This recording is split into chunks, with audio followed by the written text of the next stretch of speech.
Can you just tell us a little bit about this Senate bill that was introduced this week and how you think about it and what you think its prospects are?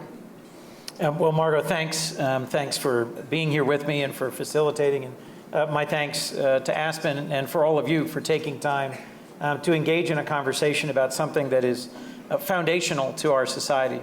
If you don't have health, it almost doesn't matter what else you have. If you have good health, you can do almost anything. And the absence of access to high quality, affordable, reliable health care in our country has been a challenging both moral and economic and political issue for generations.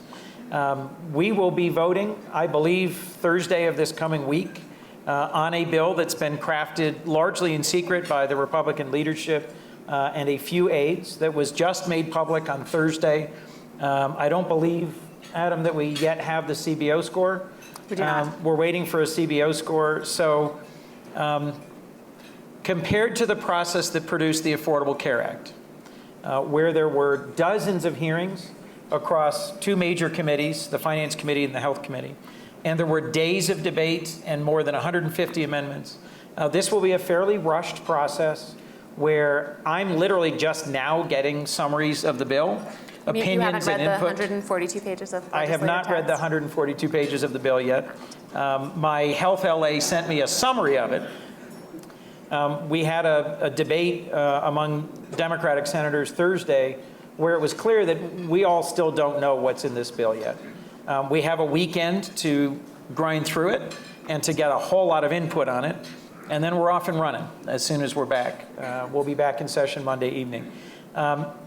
It's obscure, but this is a part of a budget reconciliation process, which is the only time that we have unlimited amendments.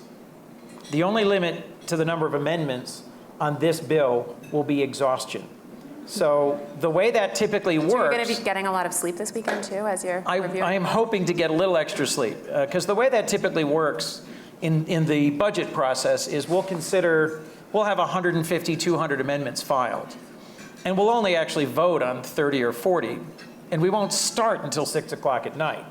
So that by the time we get to 3 or 4 a.m., we're not exactly doing thorough and rigorous examinations of every single amendment. We're just trying to get them done, get them up or down, and then get us all home. This is no way to pass a bill that will affect a sixth of our economy, that will change access to health care for tens of millions of Americans, that will affect the quality of health care for more than 100 million Americans, and that will change the trajectory of Medicaid. To be as gracious as I can, I will try and give a fair characterization of the bill. It reverses a great deal of what the Affordable Care Act tried to do, in particular the expansion of Medicaid, the funding of expansion of Medicaid for states. It changes the rate of growth of Medicaid into the future.